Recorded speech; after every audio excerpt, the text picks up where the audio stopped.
thank you all for coming. Welcome. A little louder. Oh, thank you, thank you. Can you hear me clearly now? Yes. Very good, thank you. Just one personal announcement before I really get started. I will have to rush off as soon as I finish this. Normally I like to stay around and chat with people, and unfortunately I'm going to miss Pearl's performance. But I wanted to let you know. I'm going to tell a story, a Victorian story, written by H.G. Wells and published in 1895.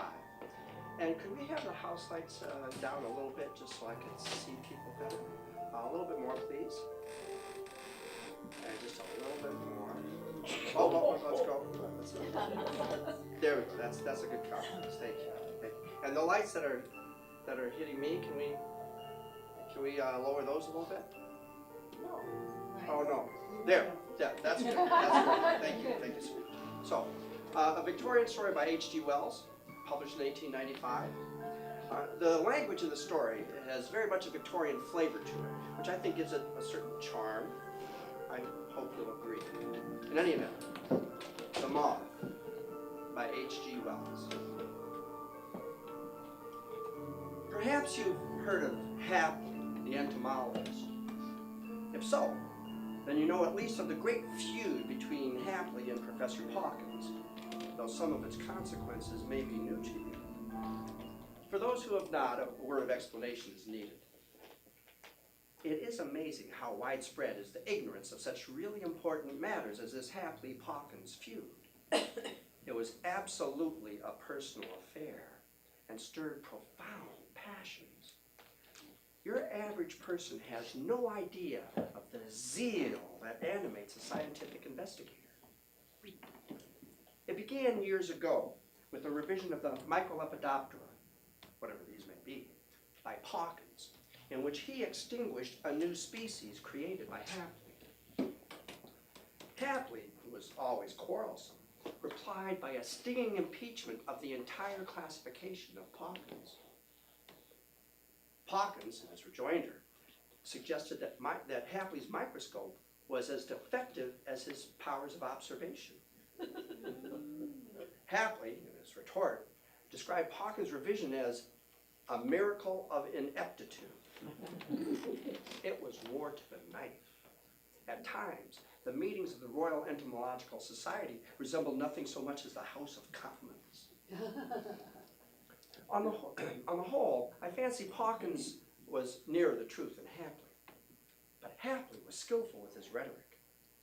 He had a turn for ridicule rare in a scientific man, and was endowed with vast energy, whereas Pawkins was a man of dull presence, prosy of speech, and was overly conscientious with testimonials. It was a long struggle, vicious from the beginning, growing at last to intense antagonism. But in 1891, Pawkins published some work on the mesoblast of the death's head moth. What the mesoblast of the death's head moth may be does not matter a rap in this story. But the work was far below his usual standard, and it gave Hapley an opening he had coveted for years. He must have worked night and day to make the most of his advantage. In an elaborate critique presented at a meeting of the Royal Entomological Society, Hapley rent Pawkins to tatters. Pawkins made a reply, halting, ineffectual, with painful gaps of silence, and yet malignant. There was no mistaking his will to wound Hapley, nor his incapacity to do it. Hapley got his opponent down and meant to finish him. He followed with a simply brutal attack upon Pawkins in the form of a paper on the development of moths in general, a paper showing evidence of extraordinary mental labor, but yet couched in a violently controversial tone. It also covered Pawkins with shame and confusion. It left no loophole. It was murderous in argument and utterly contemptuous in tone. An awful thing for the declining years of a man's career. The world of entomologists waited breathlessly for the rejoinder from Pawkins. He would try one, for Pawkins had always been game. But his health had been bad for some time, And when his rejoinder came, it surprised everyone. For the rejoinder from Pawkins was to catch influenza, proceed to pneumonia, and die. This was, perhaps under the circumstances, as effectual a reply as he could make. And it largely turned the current of feeling against Hapley. There could be no reasonable doubt that the threat of the defeat had contributed to the death of Pawkins. There was a limit even to scientific controversy, said serious people. Another crushing attack was already in the press and appeared on the day before the funeral. Hapley made no attempt to stop it. People remembered how he had hounded down his rival, and they forgot his rival's defects. Scathing satire reads ill over fresh mold. The thing provoked comment in the daily papers. In Hapley's private thoughts, he could not forgive Pawkins for dying.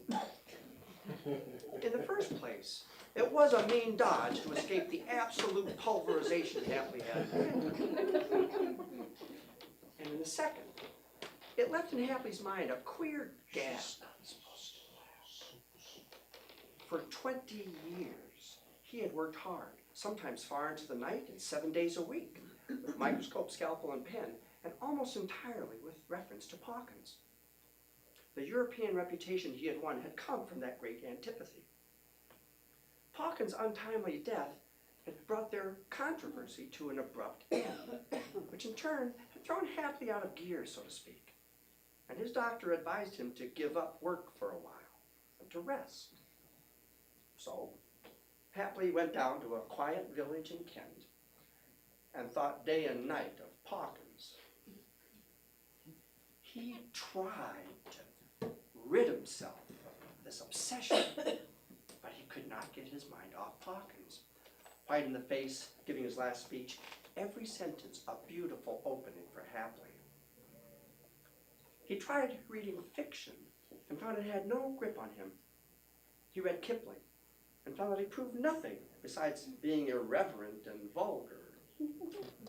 Then, unhappily, he tried Besant's Inner House, and the opening chapter set his mind at once upon learned societies and Pawkins.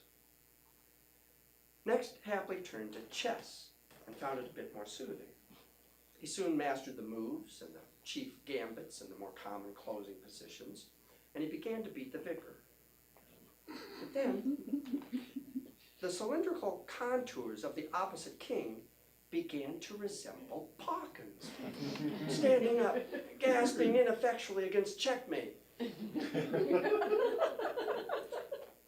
So Hapley gave up chess. Perhaps the study of some new branch of science would provide a better diversion.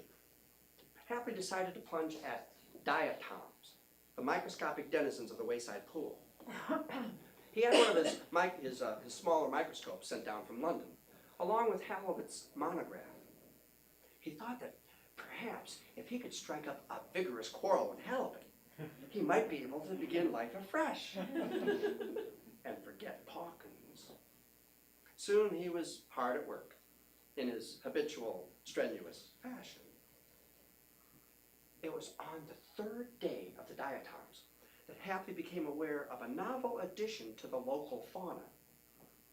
He was working late at the microscope, and the only light in the room was the little lamp next to him.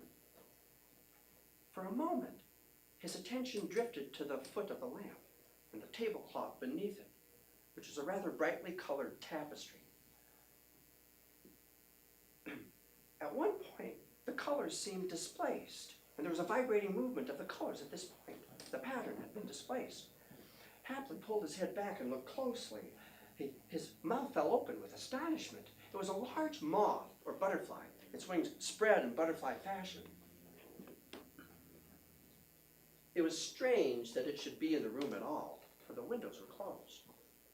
Strange that it should have fluttered to its present position without attracting his attention. Strange that it should match the tablecloth. Stranger still that to him, Hapley the great entomologist, it was altogether unknown. There was no delusion. It was crawling slowly toward the foot of the lamp. Happily stared at it. New genus, by heavens! And in England, he declared. Then he suddenly thought of Pawkins. Nothing would have maddened Pawkins more. But Pawkins was dead. Confound Pawkins, said Anthony. But I must catch this. Looking around the room for some means of capture, he rose slowly from his chair. Suddenly, the moth rose, struck the edge of the lampshade, and vanished into the shadows. In a moment, Hapley had whipped off the shade so that the whole room was illuminated. The thing was fluttering around the room. Using the lampshade for capture, Hapley struck once and missed, then again. The third time, he hit his microscope, which in turn struck the lamp and fell noisily to the floor. The lamp fell over on the table and luckily went out. Hapley was left in the dark. With a start, he felt a strange moth blunder into his face. It was maddening. He had no light, but if he opened the door, the thing would get away. In the darkness, he saw Pawkins quite distinctly, laughing at him. Pawkins had ever an oily laugh. Hapley swore furiously. Then there was a timid rapping at the door. It opened slowly, and the alarmed face of the landlady appeared behind a pink candle flame. "What was that fearful smash?" she asked. "Has anything—" The moth suddenly appeared, fluttering about the door. "Shut that door!" shouted Hapley, and he suddenly rushed at her.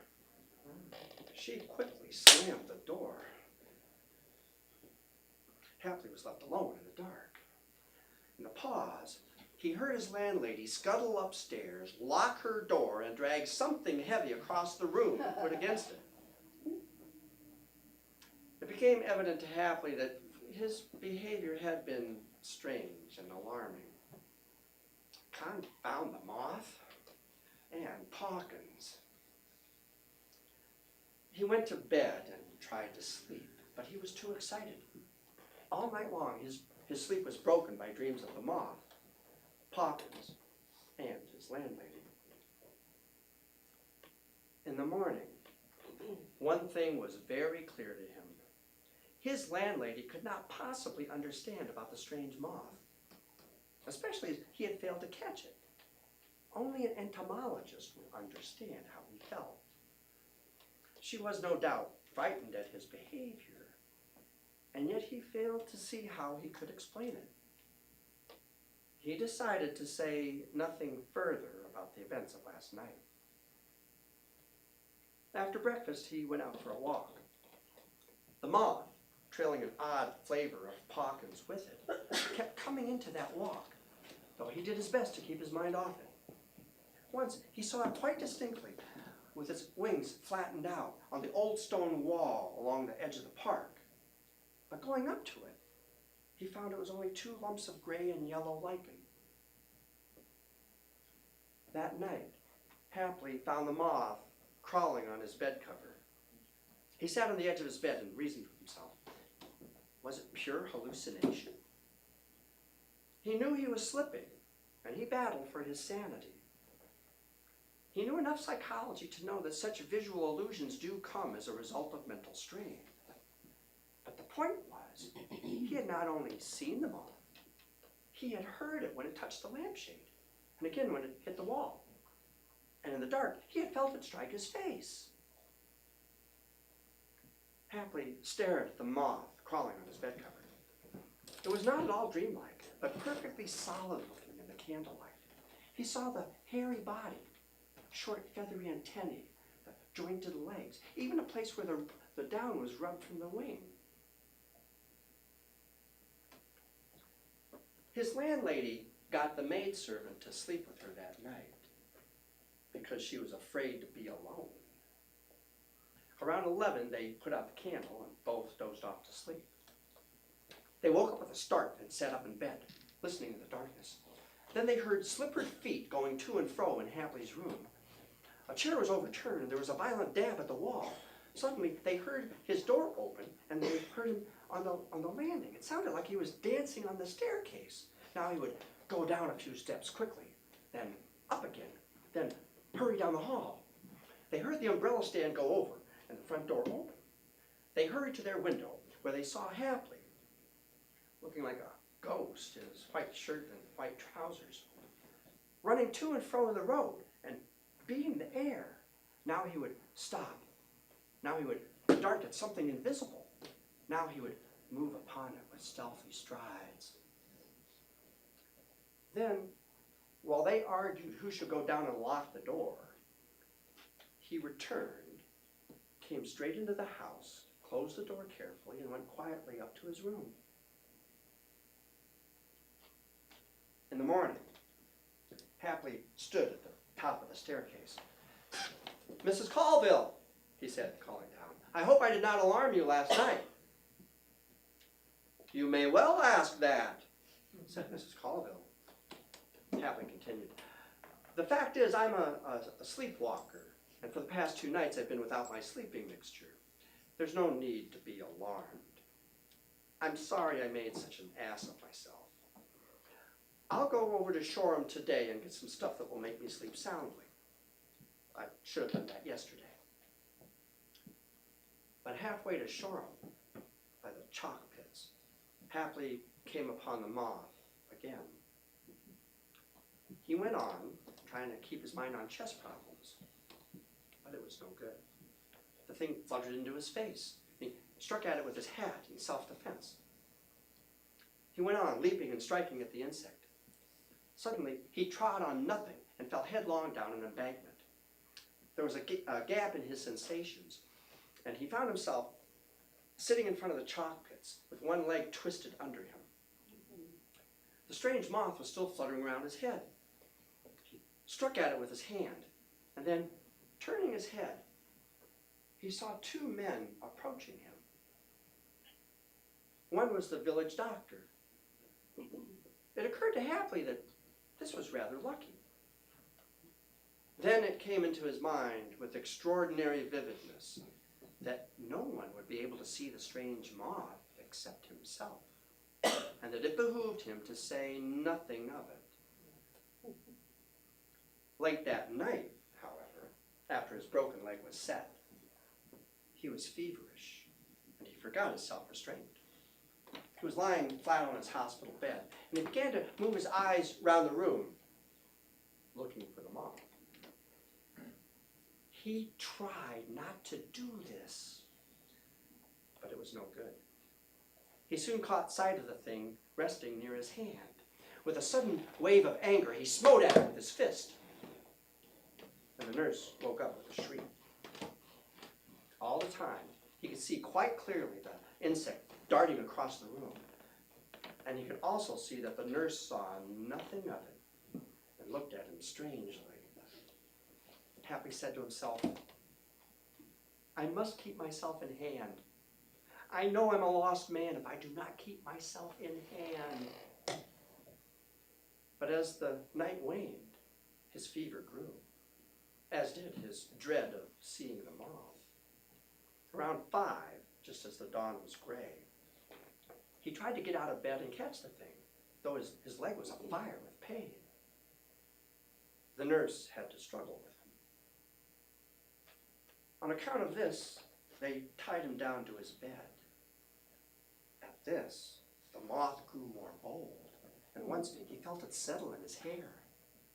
Then, because he struck out violently with his arms, they tied these too. At this, the moth came and crawled over his face, and Hapley wept, swore, screamed, and prayed for them to take it off him. All to no avail. Until his leg was healed, he was kept tied to his bed, with the imaginary moth crawling over him. It never left him while he was awake, and it grew to a monster in his dreams. While he was awake, he longed for sleep, and from sleep he awoke, screaming. Now Hapley is spending the remainder of his days in a padded room, worried about a moth that no one else can see. The asylum doctor calls it hallucination, but Hapley, when he is in his easier mood, says that it is the ghost of Pawkins, and consequently a unique specimen well worth the trouble of catching.